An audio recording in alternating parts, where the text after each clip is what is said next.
this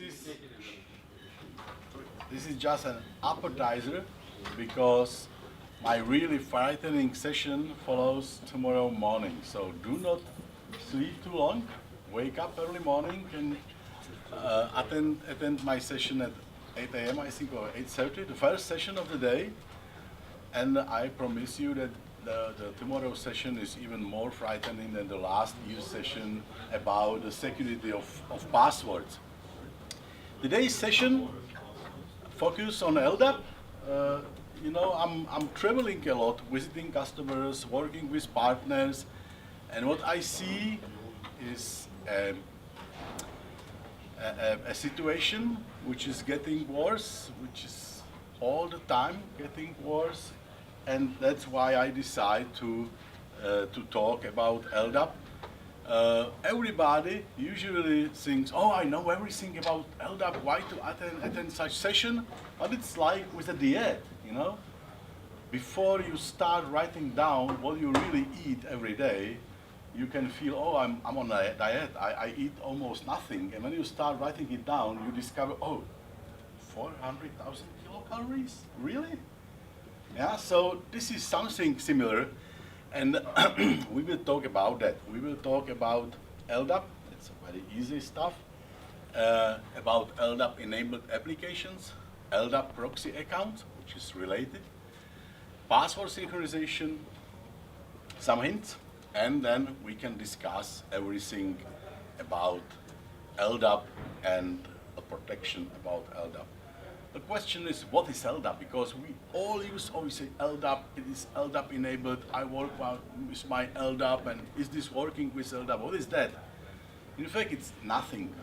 There is nothing like LDAP. We have eDirectory, Active Directory, Apache Directory Services, Oracle ID, etc., but nothing like LDAP. It's an API. It's a very nice protocol which makes life of programmers much easier than it was before. Who remembers the original API of NDS? Raise your hand. And if you compare it with LDAP, it's a bit easier to work with LDAP. And of course, it unifies, not completely, but maybe 85% is unified, and you can work with different directories in a very similar way. Of course, unless you want to work with groups, for example. Groups, that's a pain, yeah? But if you want to work with easy objects like user object, that's quite easy. Unfortunately, it's also the best way, the easy way, how somebody can attack the most valuable information you have. You see people, and then I visit customer, and they say, oh, we have everything LDAP enabled. And I ask, how many applications? Oh, 200? Oh. Is it possible, you know, to, let's say, check regularly the security of 200 apps? No, that's not possible.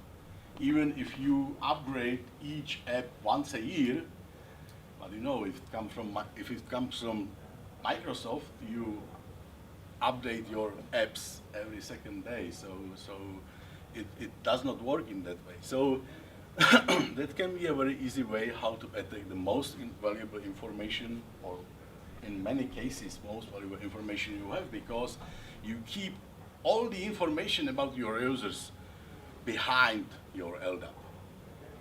So people believe that if it is LDAP enabled, it is good enough. I say it's a pain. Don't use it. And that's what we are talking about today.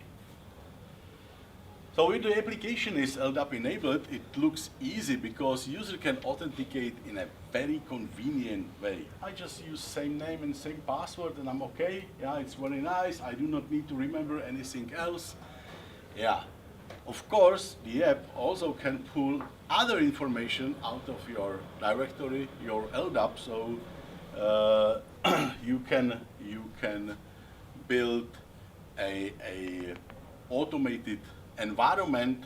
All the integrated apps can pull all the information they need from your LDAP, and everything looks really nice. Pink, light blue, that depends, like in the heaven. Yeah? So users can authenticate against LDAP source, in fact, and it looks like a solution, but it is not. So if the application is LDAP enabled, of course, you do not want to see your users entering crazy names like in this example. Yeah? And this is the easy one. It can be like this. Yeah? They sometimes do not know this part, and they completely do not know this.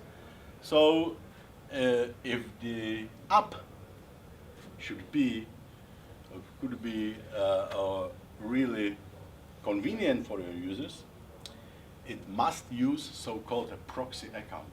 Yeah. What is proxy account? That's a special account which allows your app to talk to your LDAP directly, and the first function to search for your users. Then your user can enter virtually whatever, email, username, workforce ID. Sometimes people use name and workforce ID, etc., etc. You can even offer more than one option. Yeah, they can use whatever you can search for in your LDAP directory. But if the LDAP enabled app should provide this functionality, it must use proxy account. Of course, if you are an expert, you can raise your hand and say, Václav, this is not true. You can make all the information public. Yeah? You know that lovely account in eDirectory, there is a account called public. Yeah? What do you think? It's not smart to make everything public, right? But it's possible. Technically, it is possible. Yeah, you can do whatever you want. So how it looks like? We have a app. This is the app, and then you enter something, and of course, at the beginning, it needs to find the object. So you enter something which is considered as a username, and it's search. Of course, with LDAP, you can be really smart with searching. So you can do a search through more than one attribute in one run, yeah? Or you can use more runs. But at the end, what can happen? You search for something like vsamsa, my common username, and I can find nothing. I can find more than one object. Both cannot work, of course. Yeah? Or I find one object with this specific name, and then I have the fully qualified name, like CN equals OU equals O equals, yes? You can still find the one name, but it's the wrong one. Yes, it can happen that you find the wrong one, but to be honest, in this implementation, I don't care. Someone else's. Yeah, it can be a name of someone else, but you can recognize this in a following step, which is not here because, of course, it's the user is not authenticated here. And I just did not have enough space for the full picture. Of course, what follows here, you do bind. That's the best way what you can do, or you can use compare. There are two options. Yeah.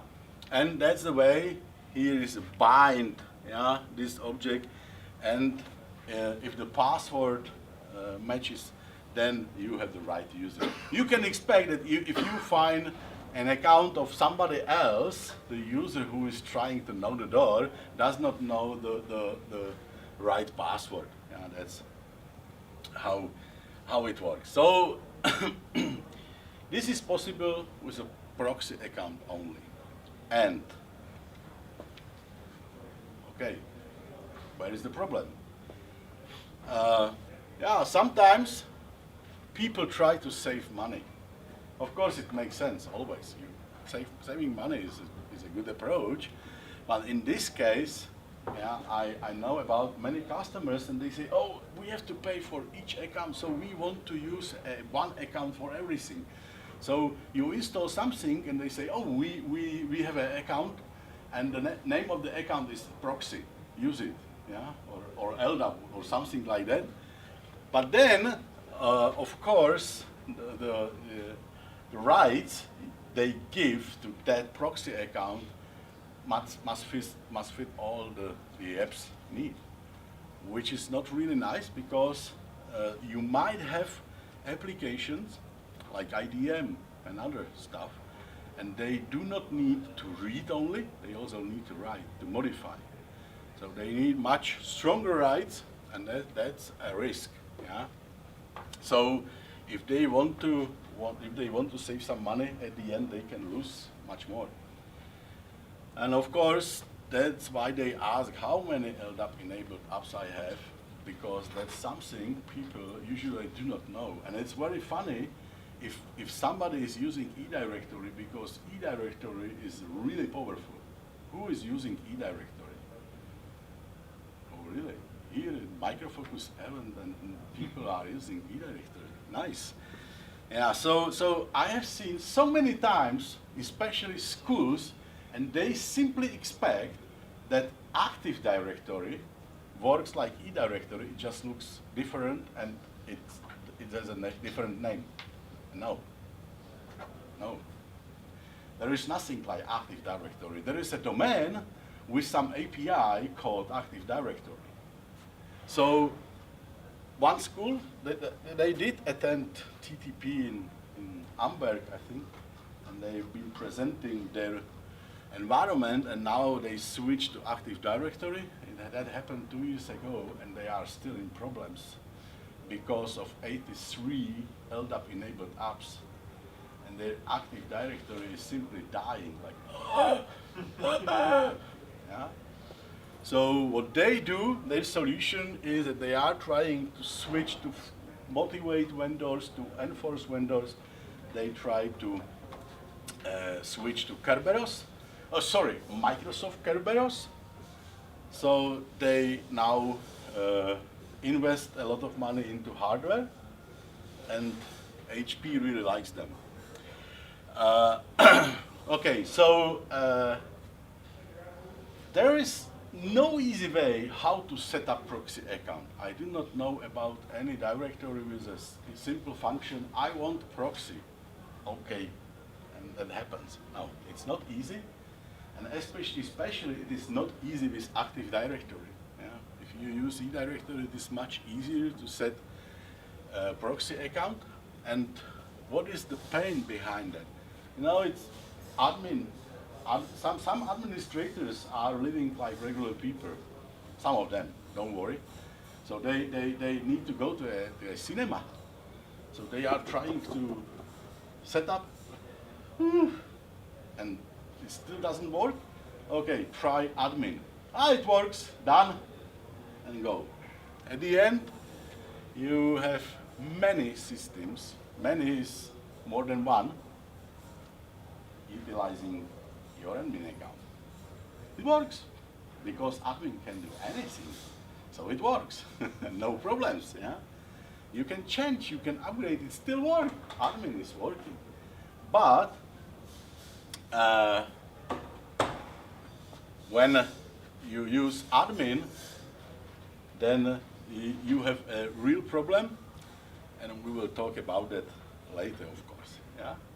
And another question is that if you provide any proxy account to integrated app, how secure it is stored. Yeah? To be honest, nobody from Microfocus is in the room, so there are even some issues related to Microfocus solutions in this area, and I show you why. Yeah? So if we ask somebody who is responsible for LDAP integrated or LDAP enabled app, how secure is the information you got, you know, the credentials you use? I don't know. So, is there somewhere a secure but LDAP enabled app? Yeah, can be. Yeah. you should ask, maybe not yourself, but the vendor or somebody who designed up the basic question. Yeah? If the app is able to start, restart, without a human intervention, it is not secure. Puncto. That's it. Yeah? If it's able to start automatically, it has all the information it needs to talk to your LDAP source. Yeah? Then can't be any smart encryption, whatever like that, because we use a very special check word, zašmudlinkat. It's I'm not able to translate it.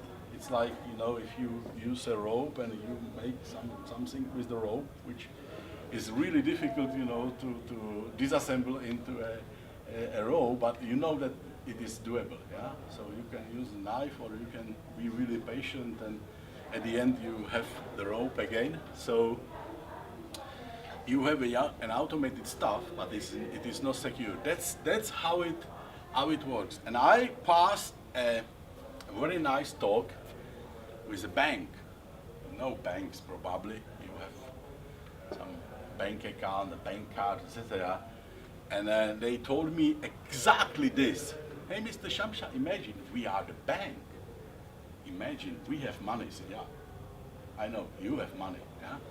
We use our money. We hire a team, and we let those guys to disassemble the code, understand how it works, and we will implement our own version of the code. What is the protection against this? Yeah?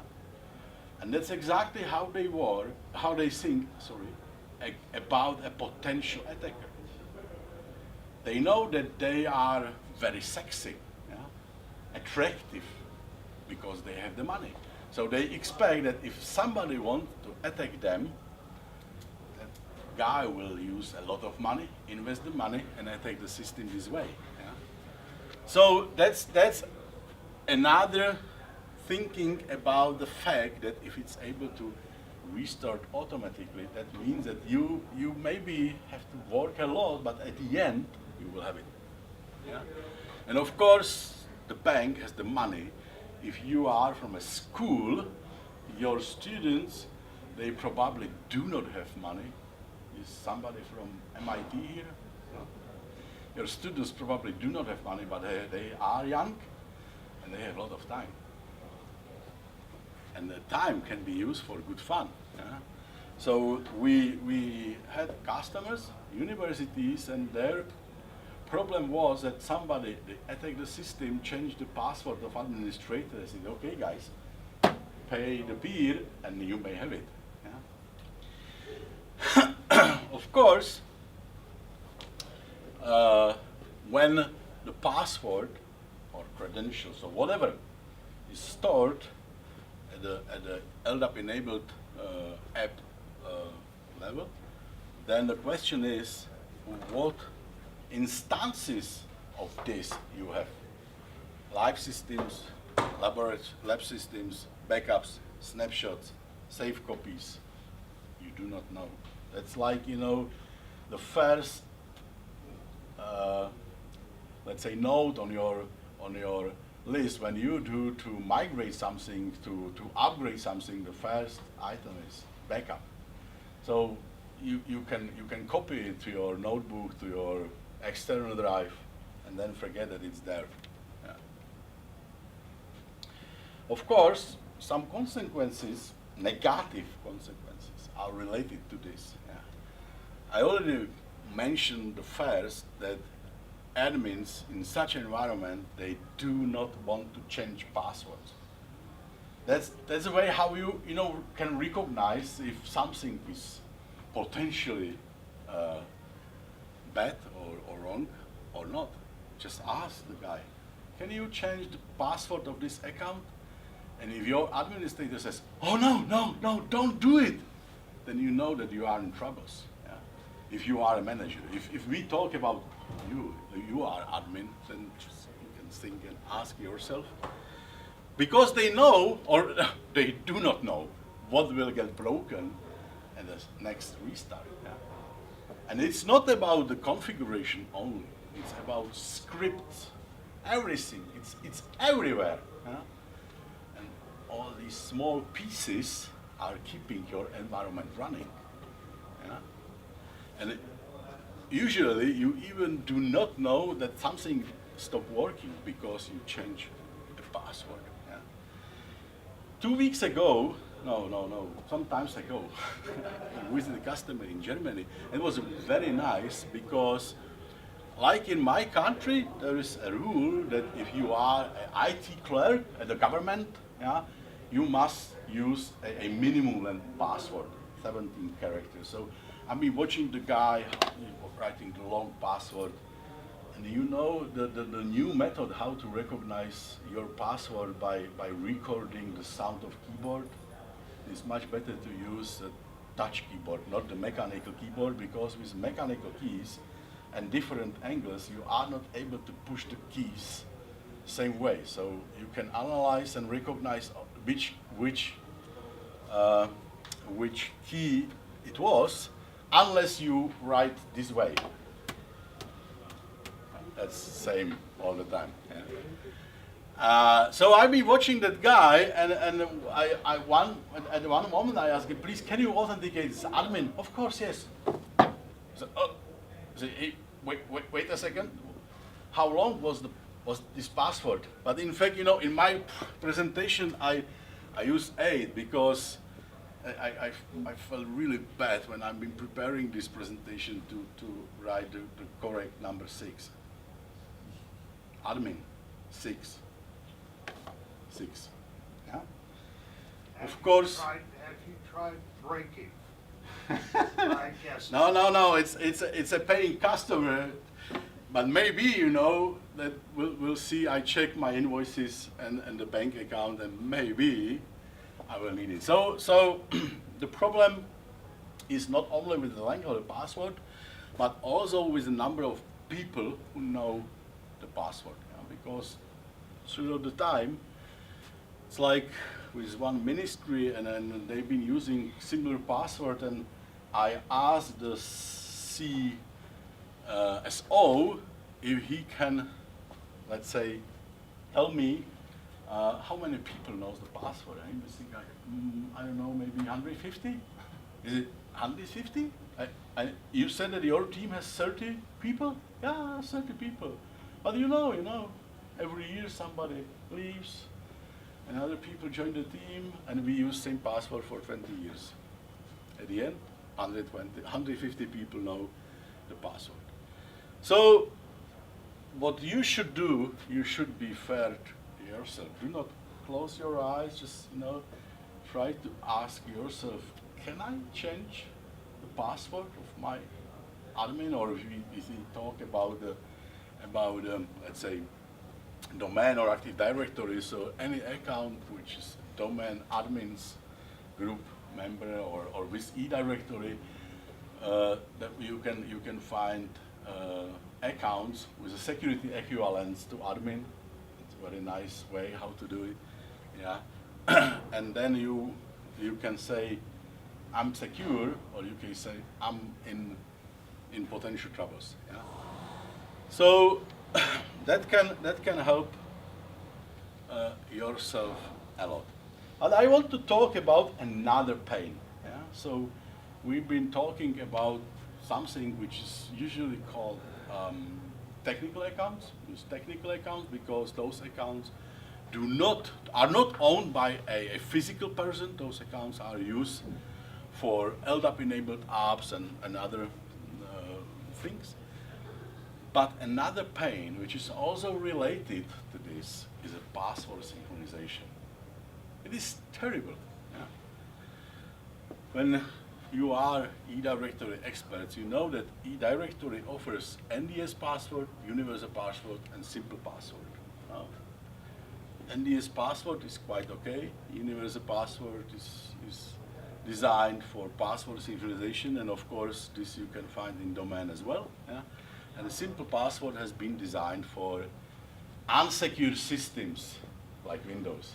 You remember when they introduced simple password? They said this is for your Windows. Some people still believe that SSO is when. That comes from schools in Czech Republic, you know, when somebody is examined and the student does not know the correct answer. They say, oh, the SSO is, yeah. So they believe that SSO is when the user can use the same username and password everywhere. So we can see two implementations of this. Yeah? The first, we did start with that LDAP enabled apps at the end, that means that you use same username and password because it's checked against the LDAP source, or you can use password synchronization, and then, you know, again, from the user's point of view, it's okay, same username and password, but the mechanism behind is different. So you see that I say, do not do it, and this is in capital letters, do not do it, yeah, because it's too risky. How it works? You have a source, yeah, and the password is encrypted here. It is not hashed, it is encrypted because this must be reversible. You know how it is with eDirectory? This is done inside the SDI domain, yeah? And each server encrypts the password with different keys, but at the end, each server or each application is able to decrypt the password in order to synchronize it to the target. And the target receives the password, so this password maybe is passing through a secure channel. It should be a secure channel, right? But it is in an open form, in fact, and then when it arrives on target, it gets encrypted again. And the question is, what mechanism is used here and what mechanism is used here? But, you know, if we remember about the rule that whatever is able to work without human intervention is not secure, is this working without human intervention? Yes. Say yes. I'm not as good as Tim, sorry. But say yes, try it, because, you know, that means that if you have the server or a full backup of the server, you have everything you need to decrypt all the passwords of all your users. Okay? And if you are from Micro Focus, you do not need to investigate or do some research. You just can do it like this. If your CPU is slow, maybe done. Okay? Everything is within the server environment. So the question is, do I really need password synchronization? Do I really want to put all the passwords into this risk? Really? It's like, you know, the automated environment, you have a local AD and open office, and if you use the Microsoft tool for replication of your users to Office 365, all those users are replicated, including the passwords. And when you see activities of Microsoft, by the way, you know, Microsoft, I do not know if it's related to the fact that Bill Gates is retired. Yeah, he's quite old, older than me. So, but now I think that they are thinking more. Everything is SAML enabled, and people say, "Oh, SAML is so old and ugly." Everybody has it. Yeah? It's a de facto standard now. Yeah? Everybody can use this.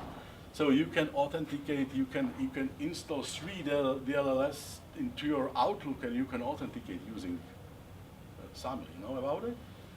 You know about it? Fairly? You know about it?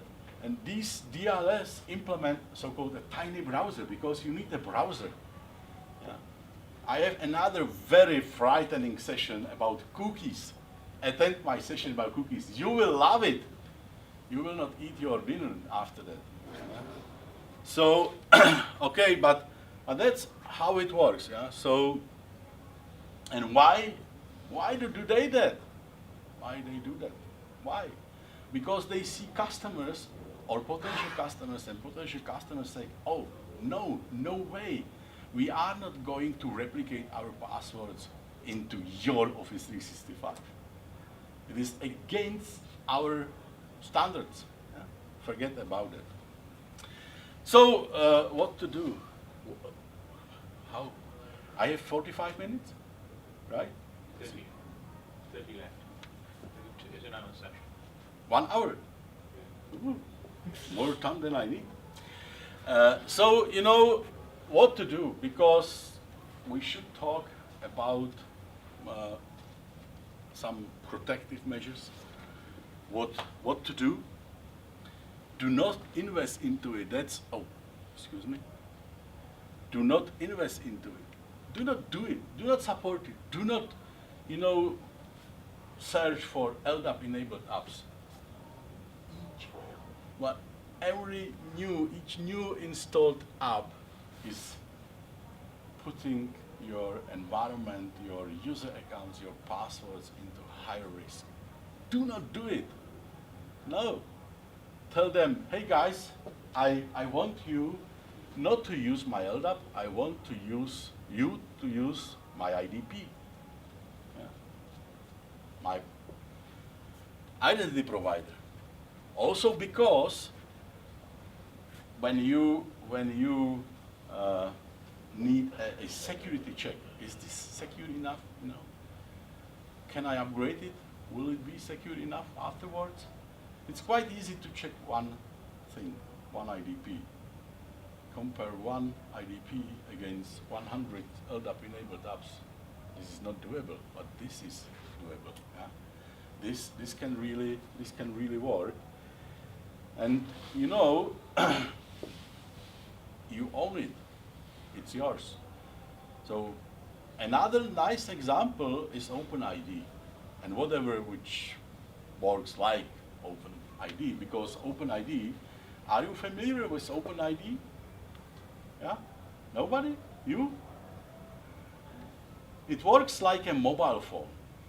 Yeah? When you see mobile phone operating systems, they allow you to set for each installed application, I do not want to allow to this app to use a camera. This one can use the camera, the other one cannot use the camera, and contacts database, etc., etc. You must know about this because you have mobile phones, and when you install anything new, it asks you, this app wants to send you notifications, or this app wants to use a microphone. Agree? Yes or no? Yeah? So OpenID does much more than just a provide authentication. It also allows you to set, or your users to set, is it okay for me if this app will read my home address? Is it okay for me if this app will, you know, get my picture or whatever? With LDAP, that's quite different, because read-writes usually means you can read whatever. Yeah, that's about the rights you can set. The granularity you can handle because it is not easy. Yeah? So it depends what kind of IDP you will use. We have a customer in Sweden, and he is, you know, dealing with 2 IDPs. He owns one IDP, which is installed in the school or university server room, and the other one is Bank ID. Somebody here is using Bank ID, or you know what is that? You like it? You have the nice card with the display and keyboard? You have it? No. You have it? Such card? I know about those cards from Sweden, Croatia. You have it on your mobile phone. Yeah.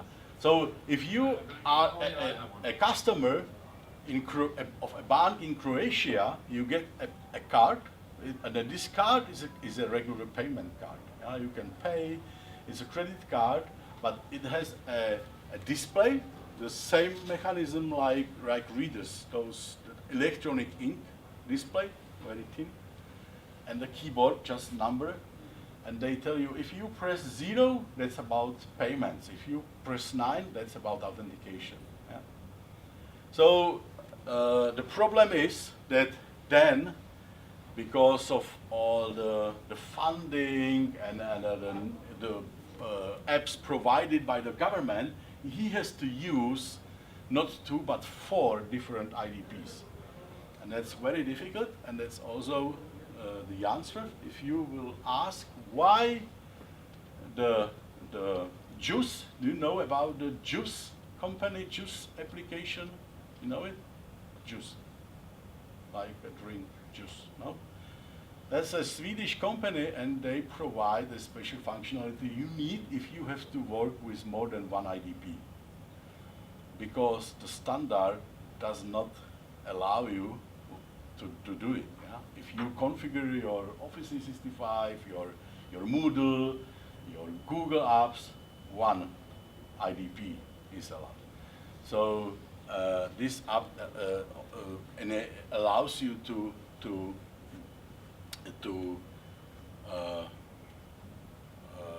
make a chain of IDPs. Yeah?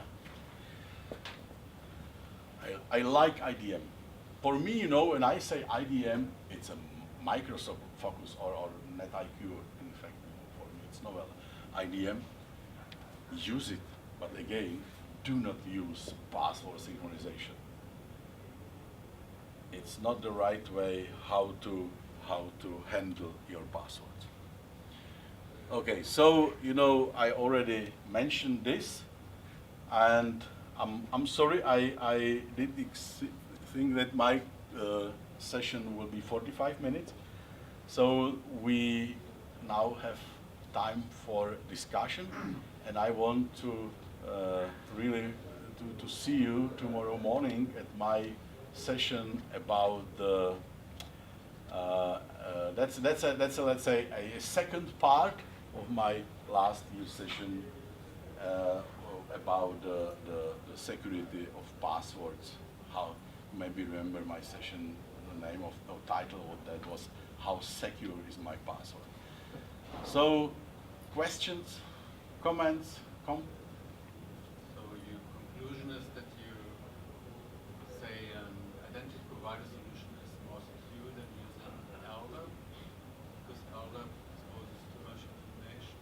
I mean, if I take a Linux client and I set up SSSD, you know, need a proxy user provided because my CN for the user is public readable. So I don't think it's really security risk to have CN public readable. So where's the problem exactly? the problem is, you know, that maybe it's like with a mechanical key. Yeah, you might have a mechanical key, and you should think about the person before you give him or her the key. I say him or her, but I heard that in Canada you can be a giraffe. So if somebody feels like a giraffe, do not get me wrong, I'm talking about him or her. Yeah, so you think about the person. That's like, you know, my tomorrow session is dealing with something similar, because you hire somebody yesterday, and today you have to decide, am I going to give him or her something, passwords, documents, etc. So with LDAP that's pretty similar, because it's a standard, so you can see tons of apps, tons of systems able to talk to your LDAP. Your decision is if you open the door and how wide you open the door. Yeah, because if you set your proxy account properly, you can hide almost everything, but still imagine you have a user in front of, today it's a browser in common, yeah? And the user enter the name and password. And at the beginning it is handled by the app, if the app is LDAP enabled. It can be different with IDP, but in case of LDAP enabled apps, this way. So you should be sure that the app is not writing all the passwords into the log file. Yeah? Yeah, If it's not keep the password in the memory forever. Excuse me, if I use an external external identity provider in your scenario for web application, person still types the password for authentication on the screen.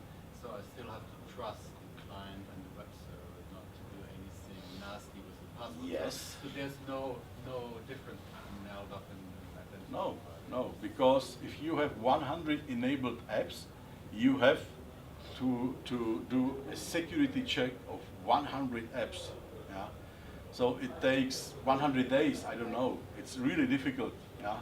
It's almost not doable from my point of view.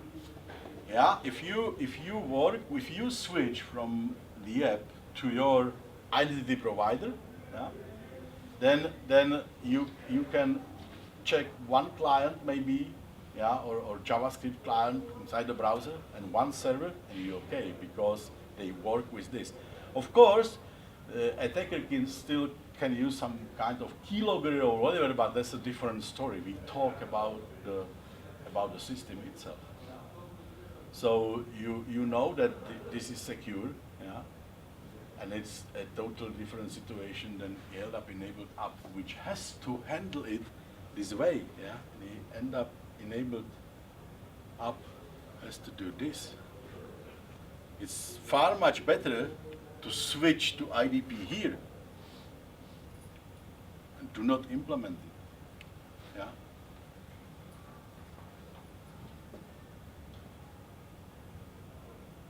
I'm not convinced. You don't. I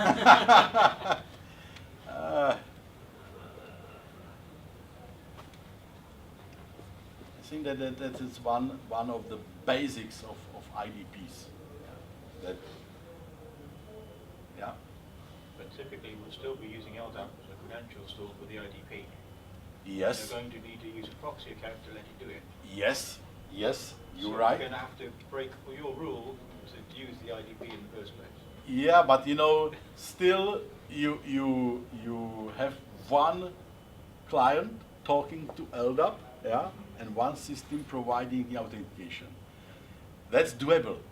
You can protect it, and you can have a very nice IDP which talks to your SIEM system. So within a 5 milliseconds, you know about unusual behavior at some workstation, etc., etc. Then it's quite easy.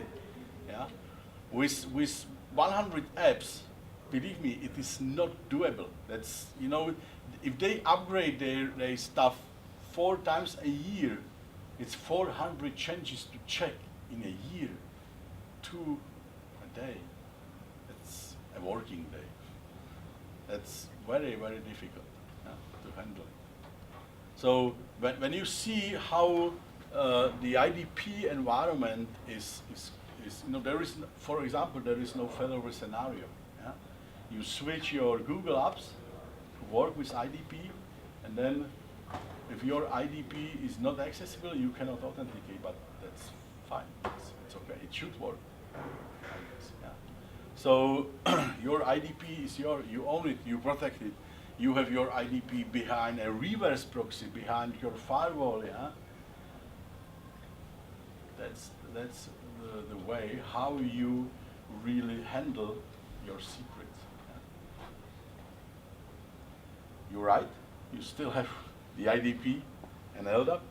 And it's, you know, like in my country, I do not know how it works in your countries, but in my countries you can see discussions around two-factor authentication. Yeah? And there are some companies and they say, we provide two-factor authentication to Microsoft domain. Username, Wait, wait a second. In Microsoft knowledge base, you can find that it does not support any multi-factor authentication. Yeah? Domain itself provides username and password authentication, like eDirectory. That's it.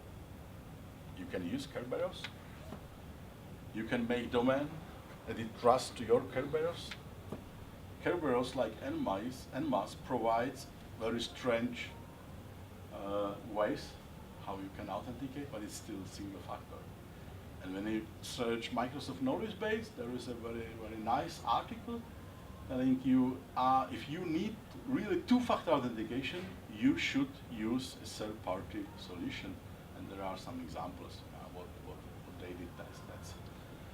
So there are a lot of discussions around that, and a lot of I don't know how to say it. It's simply not true. If somebody is not telling you the truth, he is a liar, right? But again, with LDAP, you know, we can change the rule into a rule. Try to limit the number of clients talking to your LDAP. The minimum and the best is one. Your IDP. And your IDP provides extra functionality which is not available with your LDAP, and which allows you to make the authentication more secure. If you see a crazy Microsoft stuff called ADFS, it's a mastodon, yeah, pretty slow, but you can really, you know, granular set up who can use what, and yeah, many things you can set with that. Yeah. I do not recommend you to use ADFS, it's just an example. Yeah. It's better than the domain itself. Is there somebody who is convinced, please? Somebody who agree? No? You like your LDAP enabled app? We need Simon here. Yeah, you know, then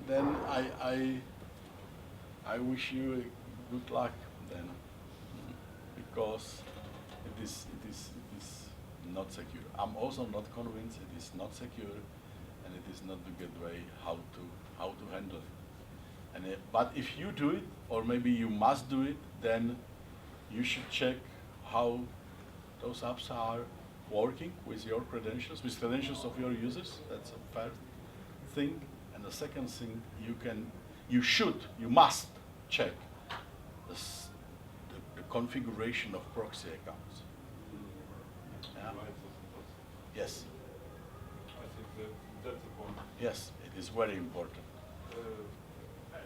Every app, every proxy account should always only read this information that it really needs to function. Yes. Yes. And that's Yes. Exactly.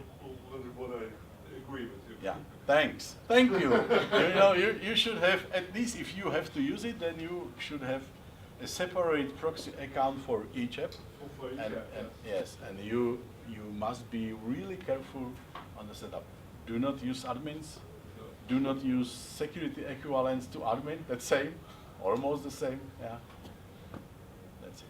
And proxy account with supervisor rights of the root. no. I see this. Yeah. That's a way to hell. Yeah. Okay. Other questions, comments? Then you have more time with me for coffee. And again, do not miss my tomorrow morning session. It will be really nice. Thank you. Thanks a lot.